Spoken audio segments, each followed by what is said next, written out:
এ set আমার সাথে এটা কি হয়ে গেল? আসসালামু আলাইকুম গাইস। 30 দিনে 1K ফলো চ্যালেঞ্জ। আজ ডে 7। সকাল সকাল রেডি হয়ে বেরিয়ে পড়েছিলাম টিউশন যাওয়ার জন্য। হ্যাঁ গাইস, এত গরমে পড়তে গিয়েছিলাম, পড়াশোনা করলাম, যেটা বছরে একবার করি। কি গরম, এত গরম কি বলবো গাইস। তোমাদের সাথে কিছু কথা আছে, তোমরা যতজন ভিডিও দেখছো সবাই যদি একটু করে ফলো করে সাপোর্ট করো, তাহলে আমার চ্যালেঞ্জটা খুবই তাড়াতাড়ি কমপ্লিট হয়ে যাবে। একটু সাপোর্ট করো গাইস। তোমার একটা লাইক, একটা ফলো, একটা কমেন্টে আমাকে আরেকটা ভিডিও করার মোটিভেশন দেয় গাইস। তাই একটু সাপোর্ট করে দাও।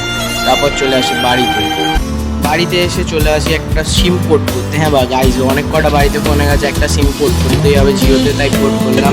का जूस बड़ा गिलास 20 रुपए का। নিয়ে চলে আসলাম চুল কাটতে বাড়িতেই। দেখো তো গাইস কেমন কেটেছি। চুল কেটে বিকালে বেরোলাম একটা বন্ধুর সাথে চা খেতে যাওয়ার জন্য।